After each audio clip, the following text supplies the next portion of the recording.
Olá, sejam bem-vindos. Nesse vídeo eu vou falar sobre a cirrose hepática.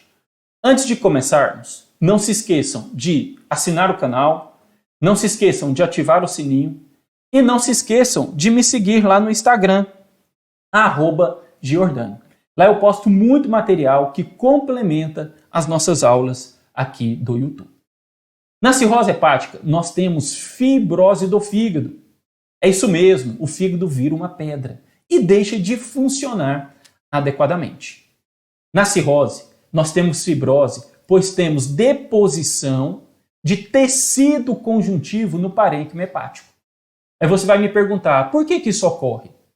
Quando o fígado é agredido, ele estimula uma célula, a célula estrelada. E a célula estrelada ela vai tentar proteger o fígado dessa agressão, como por exemplo o álcool. Como é que a célula estrelada tenta proteger o fígado? Produzindo tecido conjuntivo. Ela vai criar como se fosse um escudo ao redor do hepatócito, protegendo a unidade funcional do fígado. Só que, se essa injúria for crônica, for progressiva, mantida, nós temos a ativação da célula estrelada que produz continuamente, em grande quantidade, tecido conjuntivo. A célula estrelada produz muita matriz extracelular, de forma descontrolada. E essa matriz extracelular, que inicialmente foi produzida para tentar proteger o fígado, ela vai se depositar no tecido hepático, causando fibrose do fígado. Com a fibrose do fígado, nós temos insuficiência hepática. Ou seja, o fígado perde a capacidade de produzir albumina, o indivíduo evolui com hipoalbuminemia. Lembrar que a maior parte das proteínas plasmáticas são produzidas no fígado. E a albumina é produzida exclusivamente no fígado. Se o fígado não funciona adequadamente, nós temos hipoalbuminemia. O fígado, na cirrose, perde a capacidade de produzir fatores de coagulação e o indivíduo evolui com coagulopatia. Na cirrose, o fígado perde a capacidade de metabolizar substâncias tóxicas, como a amônia, que é uma neurotoxina, e por isso o indivíduo com cirrose, com insuficiência hepática, ele evolui com encefalopatia hepática. Na cirrose também nós temos distúrbios hemodinâmicos. Na cirrose nós temos vasodilatação do leito esplânico.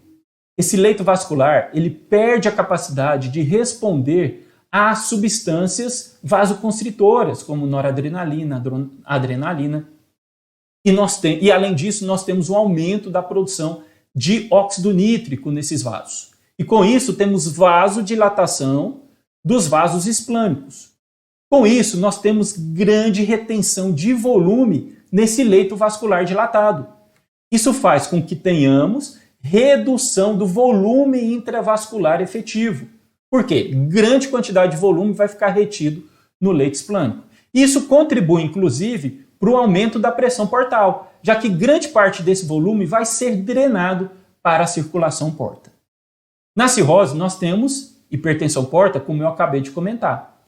Com a deposição de tecido conjuntivo no parênquima hepático, esse tecido conjuntivo ele comprime os vasos intrahepáticos, aumentando a resistência vascular desses vasos. Com isso, nós temos aumento da pressão intravascular e esse aumento da pressão é transmitido ao sistema porta e temos, por isso, hipertensão portal. Tendo hipertensão portal, nós temos aumento da pressão hidrostática. Isso vai empurrar o líquido de dentro do vaso para fora do vaso.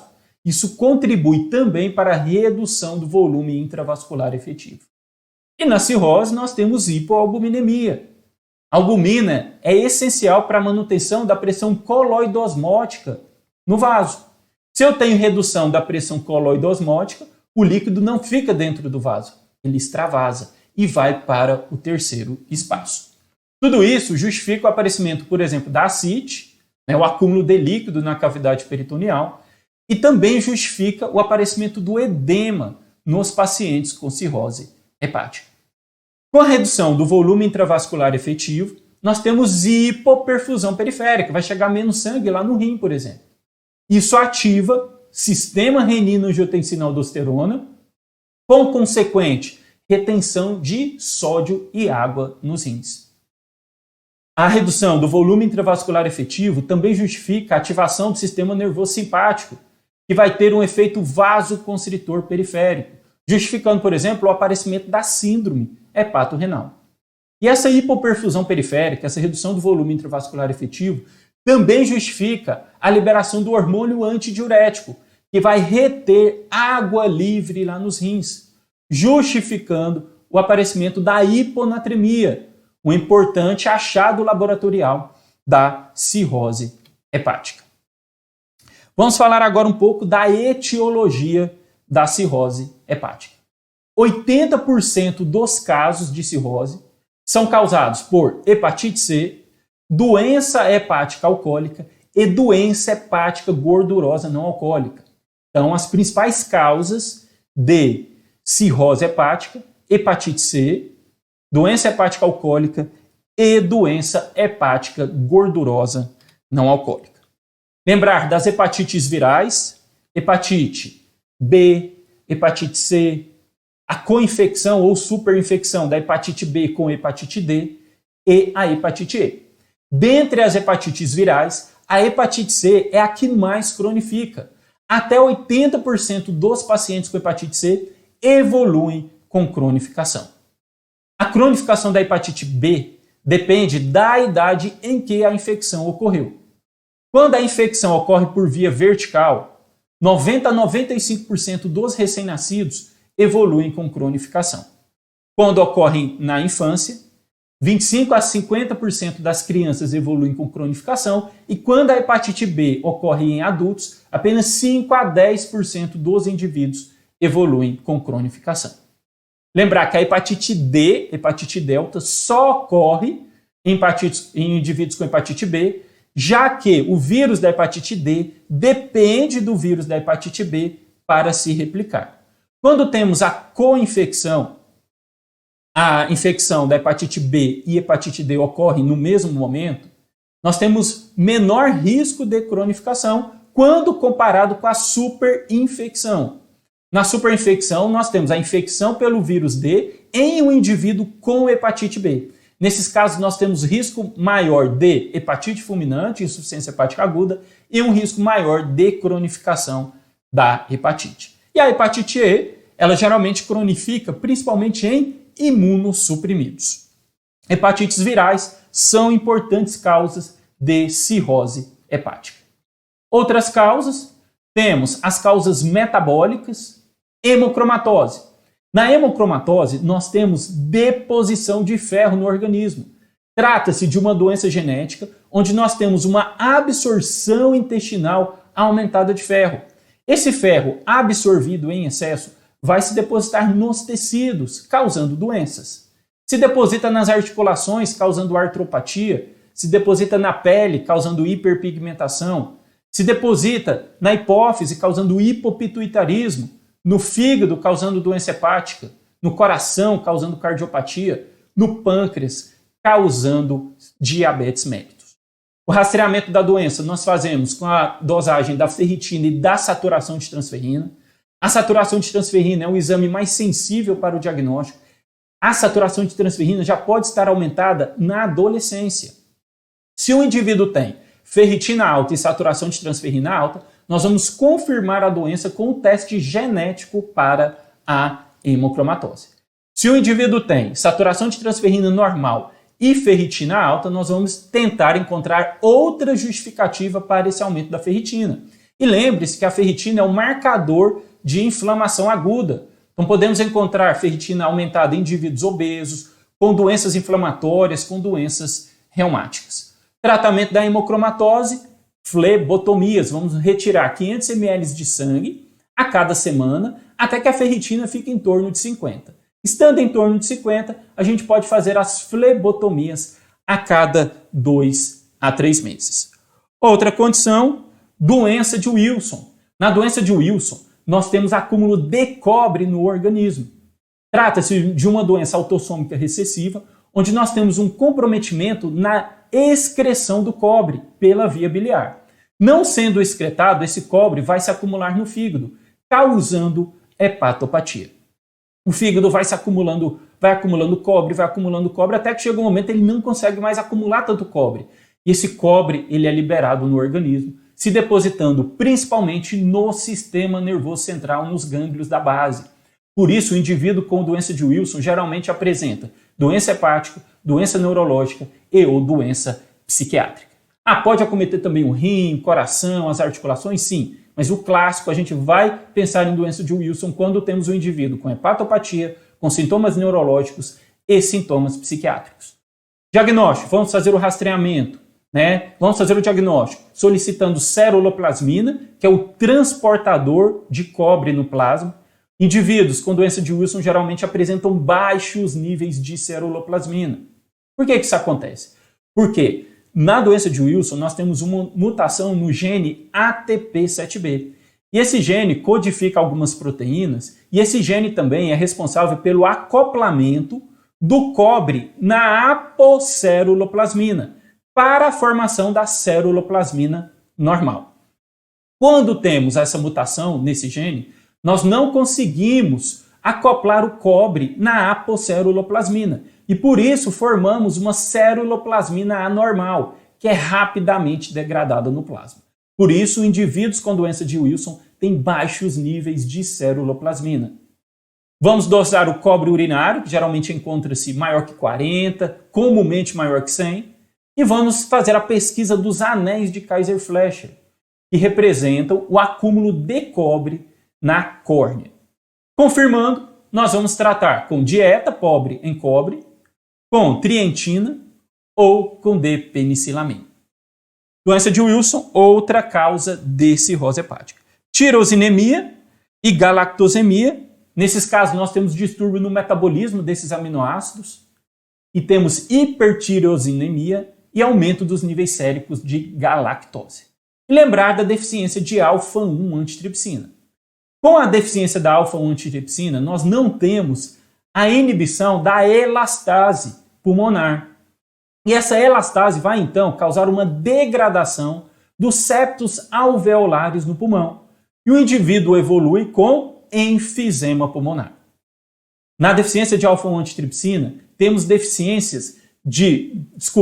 na deficiência de alfa-1 antitripsina, nós temos deposição de polímeros mutantes de alfa-1 antitripsina no fígado. Isso causa uma lesão crônica, um processo inflamatório que pode levar ao indivíduo a ter cirrose. Então, quando é que nós vamos pensar em deficiência de alfa-1 antitripsina?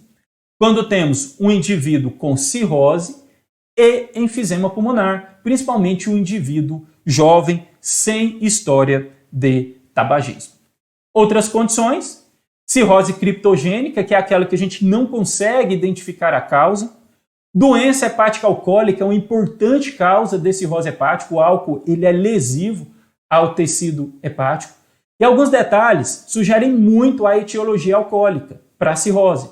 Lembrar de TGO maior que TGP. A maioria das hepatopatias cursam com TGP maior que TGO, ou seja, ALT maior que AST. Quando temos AST, TGO maior que TGP, ALT, nós devemos sempre pensar na doença hepática alcoólica. Esses indivíduos geralmente têm também aumento da gama-GT, aumento da ferritina. E a doença hepática gordurosa não alcoólica atualmente é uma importante causa de cirrose hepática. Lembrem-se que essa condição comumente ocorre em indivíduos com síndrome metabólica. Então, quando é que a gente vai pensar em doença hepática gordurosa não alcoólica? Naquele indivíduo que tem componentes da síndrome metabólica. Aumento da circunferência abdominal, hiperglicemia, hipertrigliceridemia, HDL baixo, hipertensão arterial. A resistência à insulina é um importante fator que leva o indivíduo a ter doença hepática gordurosa não alcoólica. Para o diagnóstico da doença hepática gordurosa não alcoólica, nós devemos afastar outras condições que causam esteatose hepática. Devemos afastar o uso de medicamentos, o consumo excessivo de álcool, as hepatites virais, a hepatite autoimune, a hemocromatose, a doença de Wilson. Se o indivíduo tem esteatose hepática na ultrassonografia, tem componentes da síndrome metabólica e não tem nenhuma outra condição que justifique a esteatose, nós confirmamos o diagnóstico de esteatose hepática. E temos também hepatite autoimune, é uma importante causa de cirrose hepática. A hepatite autoimune acomete principalmente mulheres jovens e meninas. As pacientes podem se apresentar sem sintomas, apenas com alterações laboratoriais. Podem se apresentar com um quadro clínico típico de uma hepatite aguda, com icterícia, colúria, acolia fecal, febre, ou podem já se apresentar com achados clínicos típicos da cirrose hepática. Nesses casos, para investigação, nós vamos solicitar marcadores sorológicos, como FAM, antimúsculo liso, anti-LKM, anti-SLA, anti-actina, PANCA. Tratamento da hepatite autoimune, prednisona, isoladamente ou em associação à azotioprina. Lembrar sempre dos medicamentos, nós podemos ter uma hepatite medicamentosa, uma cirrose por uso crônico de medicamentos, doenças cardíacas. Algumas doenças cardíacas, como a insuficiência cardíaca constritiva, a pericardite constritiva, dificultam o retorno venoso, causando uma hepatopatia congestiva. Isso pode causar cirrose hepática. Temos ainda doenças biliares, como a colangite biliar primária e a colangite esclerosante primária. A colangite biliar primária é uma doença autoimune que causa inflamação e destruição dos ductos biliares. Geralmente acomete mulheres entre 40 e 60 anos. Os pacientes podem se apresentar sem sintomas, o que ocorre na maioria dos casos. Os sintomáticos geralmente apresentam prurido e fadiga, que são os achados clínicos mais comuns. Podem apresentar também icterícia, hepatoesplenomegalia e podem evoluir para cirrose hepática. Na colangite biliar primária, a gente não pode esquecer do marcador sorológico típico, que é o anticorpo antimitocôndria. O anticorpo antimitocôndria ele está positivo em 90 a 95% dos pacientes com colangite biliar primária, que também é chamada de cirrose biliar primária. É importante também comentar que esses pacientes comumente têm doença óssea e hiperpigmentação cutânea. E a colangite esclerosante primária é uma doença de origem desconhecida, de etiologia desconhecida, que também acomete os ductos biliares. É mais comum em homens e comumente se associa a retocolite ulcerativa. Isso você não pode esquecer, porque é cobrado nas provas de residência médica. Se você tem um paciente com hepatopatia e retocolite ulcerativa, você tem sempre que pensar na colangite esclerosante primária. Vamos falar agora de outras causas, né? Síndrome de Budd-Chiari, quando temos uma obstrução nos vasos de saída do fígado. Pode ser uma obstrução extrínseca, como por exemplo um tumor obstruindo esses vasos, ou pode ser uma trombose desses vasos. Tendo uma obstrução, nós temos aumento da resistência vascular dos vasos intrahepáticos, uma hepatopatia congestiva e uma hipertensão portal. E a doença veno-oclusiva é outra causa de cirrose hepática, uma causa vascular. Vamos então resolver essa questão do Hospital das Clínicas de Teresópolis do ano de 2019. Não é causa de cirrose hepática. Hepatite autoimune causa cirrose. Colangite esclerosante primária também. Deficiência de alfa-1 antitripsina e doença de Wilson. A síndrome hepatorrenal é uma complicação da cirrose, ela não causa cirrose. Na síndrome hepatorrenal, nós temos uma perda rápida e progressiva da função renal e o paciente evolui com uma insuficiência renal aguda oligúrica e, por isso, a alternativa correta, alternativa D, a síndrome hepatorrenal é uma complicação da cirrose e não uma causa da cirrose hepática. Outra questão, Hospital Central do Exército, 2018. Dentre as opções abaixo, todas são causa de cirrose, com exceção hepatite autoimune é causa de cirrose, hemocromatose, temos deposição de ferro, alcoolismo também, doença de Wilson, acúmulo de cobre, hipertensão portal é uma complicação da cirrose e não uma causa de cirrose hepática. Universidade Estadual do Rio Grande do Norte, do ano 2019. É correto afirmar que a deficiência de alfa-1 antitripsina pode levar ao desenvolvimento precoce de deficiência de alfa-1 antitripsina, não temos inibição da elastase, e a elastase vai degradar os septos alveolares do pulmão, causando enfisema pulmonar. E na deficiência de alfa-1 antitripsina, temos deposição de polímeros mutantes da alfa-1-antitrypsina no fígado. Isso causa um processo inflamatório e cirrose hepática. Então, quando é que a gente vai pensar na deficiência de alfa-1-antitrypsina? Indivíduo jovem, não fumante, que evolui com doença pulmonar e cirrose hepática. Vamos falar então um pouco das manifestações clínicas da cirrose hepática. Algumas manifestações clínicas são causadas pela hipertensão portal. A hipertensão portal justifica o aparecimento da ascite. É o fator determinante para o aparecimento da ascite na cirrose. Inclusive, indivíduos com cirrose sem hipertensão portal geralmente não possuem ascite. Tendo aumento da resistência ao fluxo sanguíneo dos vasos intrahepáticos, já que o fígado está fibrótico, está comprimindo esses vasos, nós temos aumento da pressão intravascular, então aumento da pressão hidrostática, e isso empurra o líquido, o volume intravascular para o terceiro espaço e vamos ter acúmulo de líquido na cavidade peritoneal, formando a ascite. A hipertensão portal também justifica o aparecimento das varizes de esôfago. Lembrar que uma importante complicação da cirrose é a hemorragia por ruptura de varizes de esôfago. Também justifica o aparecimento da circulação colateral, muitas das vezes a circulação colateral é em cabeça de medusa, e também justifica o aparecimento das varizes retais. Outras manifestações clínicas ocorrem por hiperestrogenismo e hipoandrogenismo. Na cirrose, nós temos um comprometimento no metabolismo dos hormônios sexuais. E o indivíduo evolui com aumento dos níveis séricos de estrogênio e redução dos níveis séricos de androgênios. Isso justifica o aparecimento da telangiectasia, do eritema palmar. Lembrar que o estrogênio ele tem um efeito vasodilatador nos vasos superficiais da pele. O hiperestrogenismo com o hipoandrogenismo também justifica o aparecimento da ginecomastia, da atrofia testicular, da rarefação dos pelos, da infertilidade, da sarcopenia, o indivíduo perde massa muscular. Também justifica o aparecimento da redução de libido e da atrofia da próstata. Ou seja, todos esses achados clínicos ocorrem por hiperestrogenismo e hipoandrogenismo típico da cirrose hepática. E na cirrose hepática, como eu já comentei, nós temos insuficiência hepática. O fígado perde a capacidade de metabolizar substâncias neurotóxicas como a amônia e o indivíduo pode evoluir com encefalopatia. Nós também temos um comprometimento no metabolismo da bilirrubina. Na cirrose, a bilirrubina geralmente é captada, conjugada pelo hepatócito, mas não é excretada adequadamente, já que a excreção da bilirrubina para a via biliar exige produção, consumo de energia. E nesse caso nós temos um fígado doente, tem dificuldade de produzir essa energia necessária para a excreção da bilirrubina. Então, comumente encontramos hiperbilirrubinemia às custas da bilirrubina direta.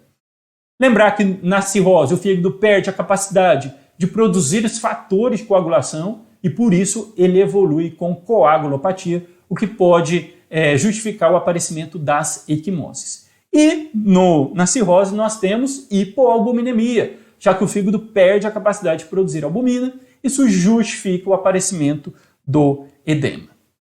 Aqui temos uma questão, os sinais abaixo são encontrados no paciente com insuficiência hepática, exceto ginecomastia? Sim, ocorre pois temos insuficiência hepática, temos comprometimento no metabolismo dos hormônios sexuais com hiperestrogenismo. Icterícia também, o fígado perde a capacidade de metabolizar adequadamente a bilirrubina. Eritema palmar também ocorre por causa do hiperestrogenismo, já que o estrogênio ele tem efeito vasodilatador nos vasos superficiais da pele, e temos involução da próstata, também ocorre por hiperestrogenismo e hipoandrogenismo. Já hipertrofia muscular ocorre o contrário. Na cirrose nós temos hipotrofia muscular, perda de massa muscular. Primeiro que a cirrose é um estado hipercatabólico e segundo, pois temos redução dos hormônios esteroides, redução dos androgênios, o que justifica o aparecimento, a redução da massa muscular. Outra questão, as manifestações clínicas, assim como complicações da cirrose hepática, são decorrentes de duas grandes síndromes, a hipertensão portal e a disfunção hepatocelular. Qual das manifestações abaixo está relacionada à disfunção hepatocelular?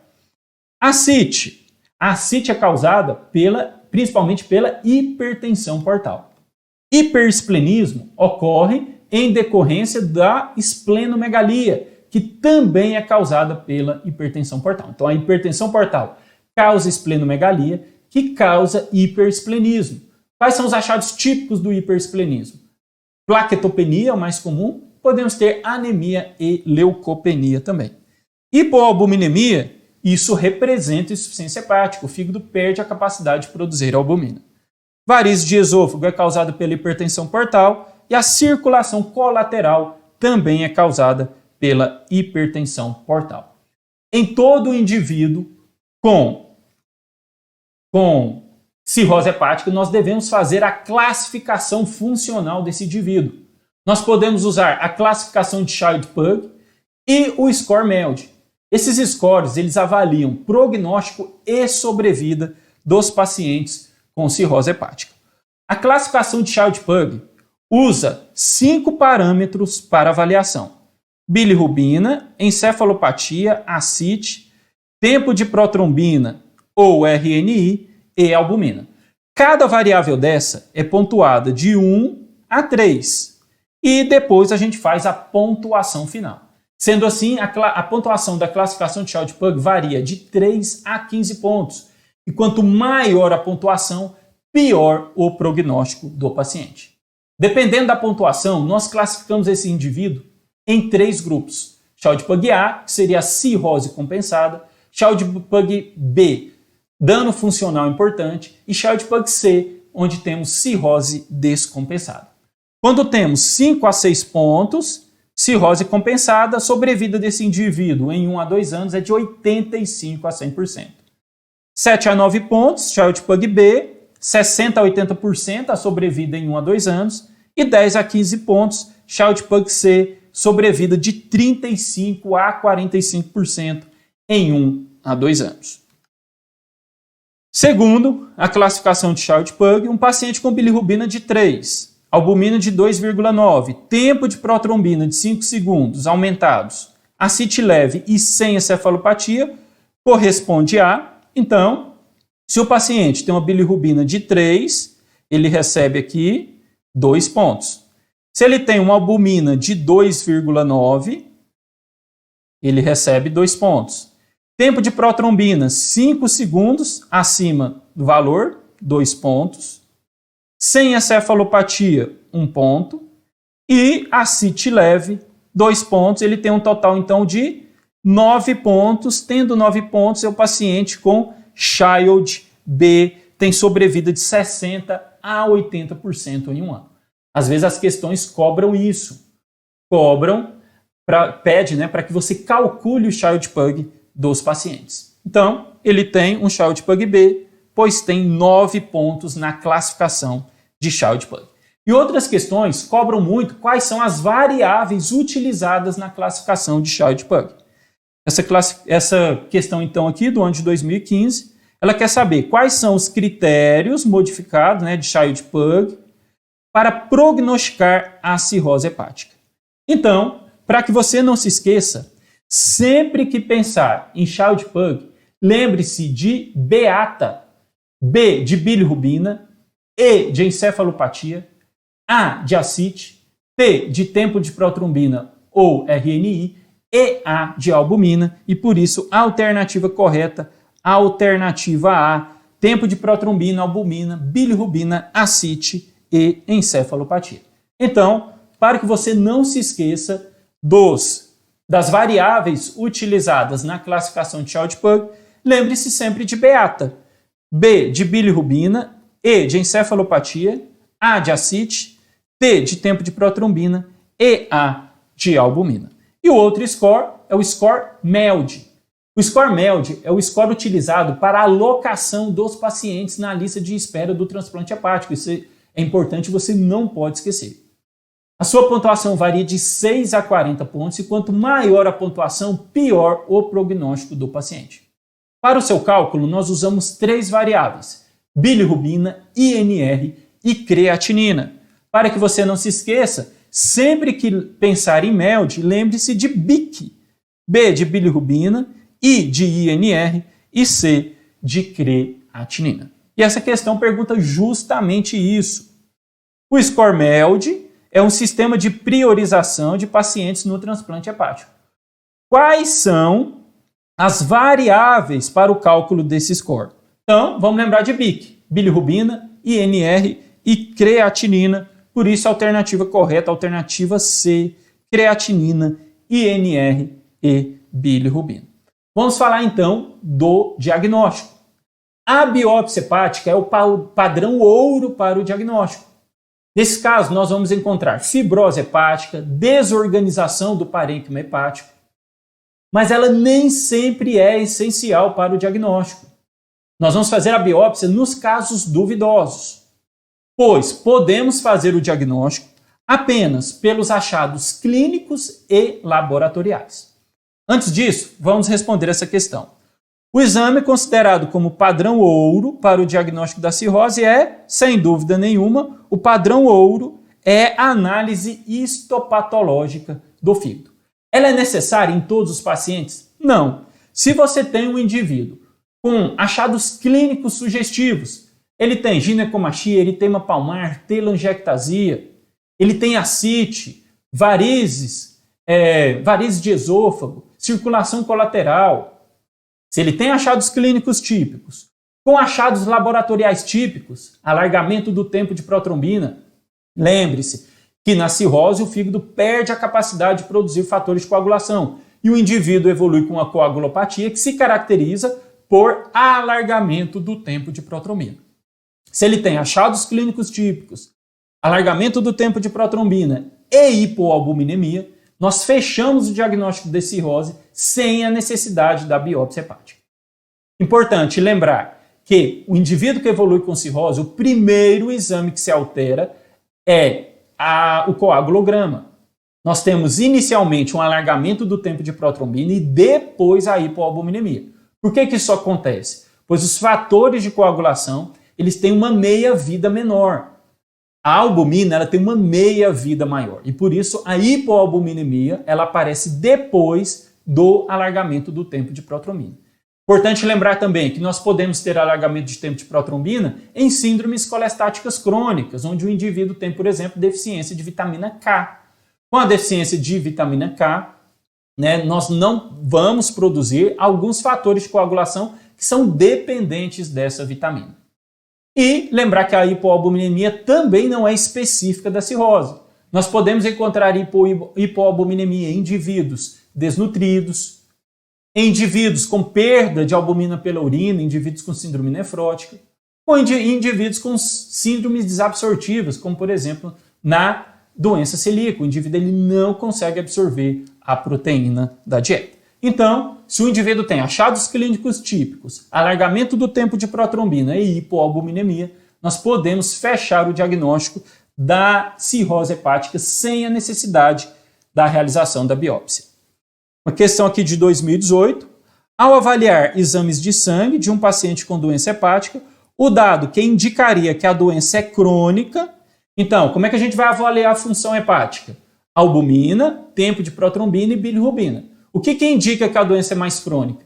A albumina baixa, hipoalbuminemia, já que a hipoalbumina tem uma meia-vida mais prolongada. Então, ela se altera depois do alargamento do tempo de protrombina e, por isso, a albumina baixa, a hipoalbuminemia, é um indicador que a cirrose é mais crônica.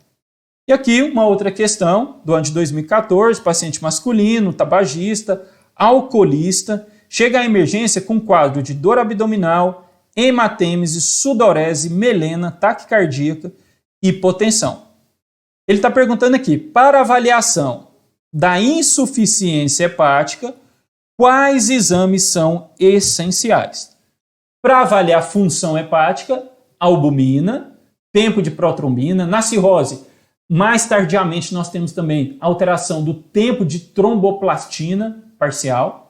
E temos também a alteração da bilirrubina. Então, nós vamos procurar o quê? Principalmente, exame laboratorial, albumina e tempo de protrombina. Na cirrose temos hipoalbuminemia e alargamento do tempo de protrombina e por isso a alternativa correta, a alternativa C. Na cirrose nós temos alargamento do tempo de protrombina ou aumento do RNI, que representa a mesma coisa, e hipoalbuminemia.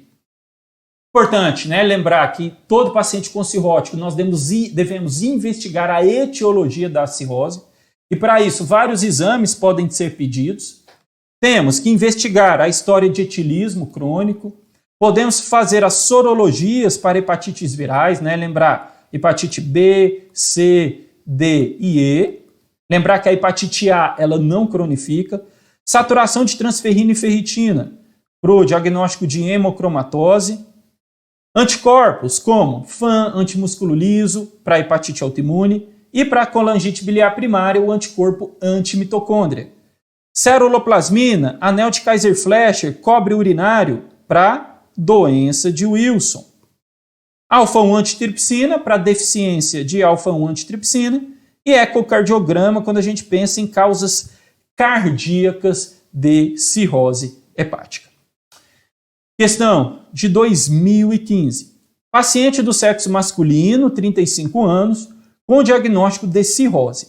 São exames úteis na elucidação diagnóstica, exceto ferritina, ótimo, para diagnóstico da hemocromatose. Alfa-1 antitripsina, vamos pedir para avaliar a deficiência da alfa-1 antitripsina.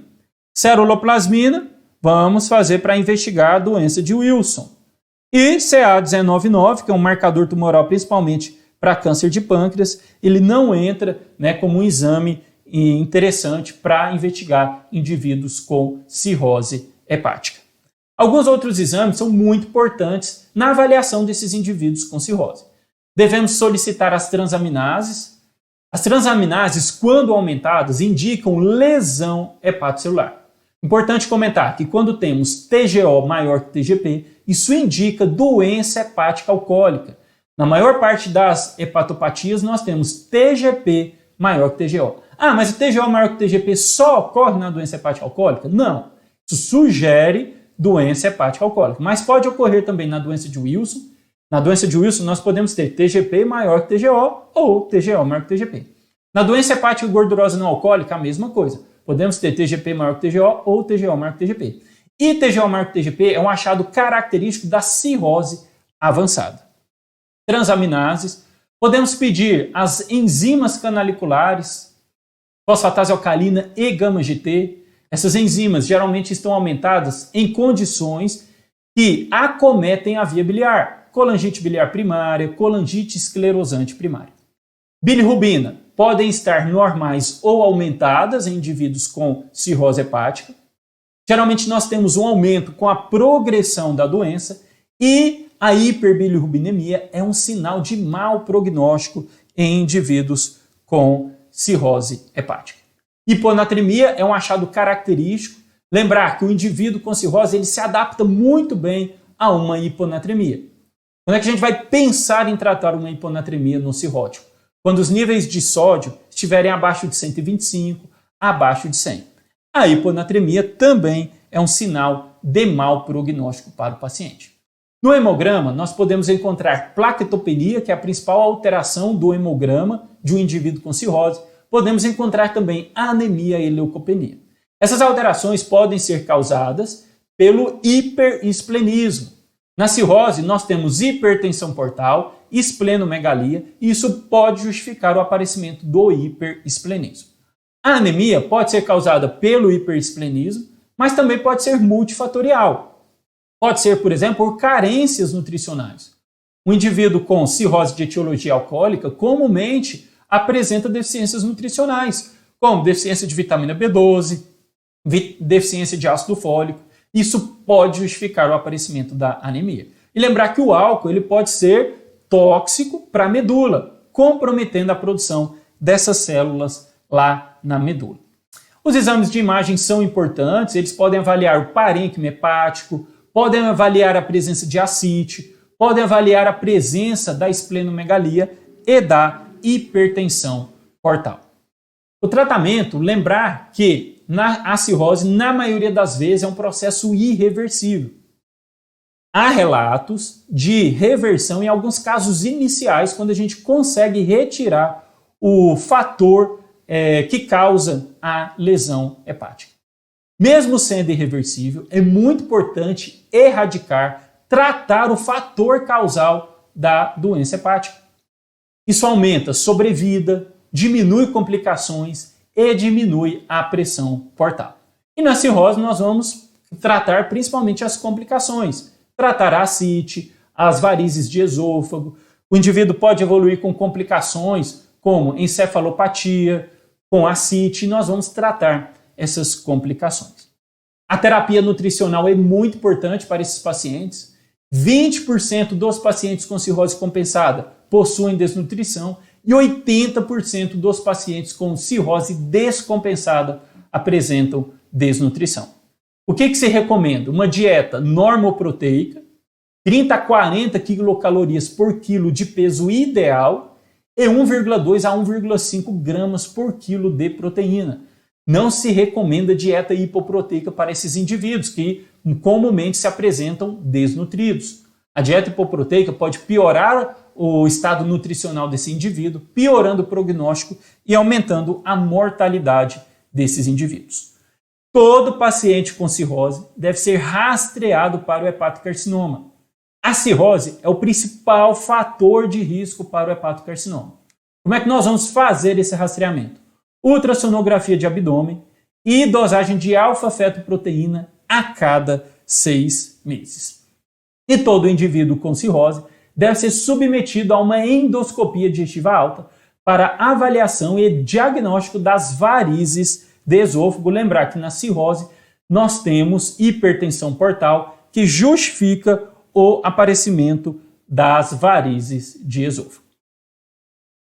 Dependendo das características das varizes, nós vamos fazer a profilaxia primária da hemorragia por ruptura de varizes de esôfago. Se o indivíduo tiver varizes de pequeno calibre, com manchas avermelhadas na parede, varizes de médio e grosso calibre e varizes em indivíduos Child-Pugh B ou C, nós vamos fazer a profilaxia primária. Para não esquecer, quando é que a gente vai fazer profilaxia primária da hemorragia por ruptura de varizes de esôfago? Varizes de pequeno calibre com manchas avermelhadas na parede, varizes de médio e grosso calibre e varizes em indivíduos com cirrose Child B ou C. A profilaxia primária ela é feita com beta-bloqueador não seletivo, como propranolol, nadolol, ou ligadura elástica. Você vai escolher um dessas estratégias terapêuticas. E a profilaxia secundária é feita quando o indivíduo já teve um evento de hemorragia por ruptura de varizes de esôfago. Nesse caso, nós vamos fazer a profilaxia com bloqueador não seletivo e ligadura elástica das varizes. E vamos responder mais uma questão de 2017. O esquema terapêutico mais adequado para prevenção de sangramento em paciente hepatopata crônico por vírus C, com internação recente por hemorragia, ou seja, ele já teve um evento. Se ele já teve um evento, nós vamos fazer a profilaxia secundária da hemorragia, que é feita com beta-bloqueador não seletivo e ligadura elástica das varizes, e por isso a alternativa correta, a alternativa D.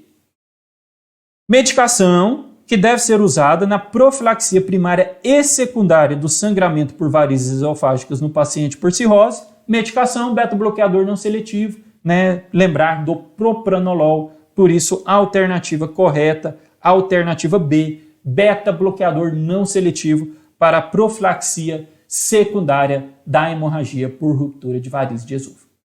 Era isso que eu tinha para falar para vocês sobre cirrose, espero que vocês tenham gostado. Lá no meu canal do Instagram, eu postei vários vídeos resolvendo questões de cirrose hepática. Então você pode ir lá, avaliar esses vídeos, ver esses vídeos que nós vamos sedimentar todos os conhecimentos que vimos aqui. Um grande abraço, fiquem com Deus e bons estudos.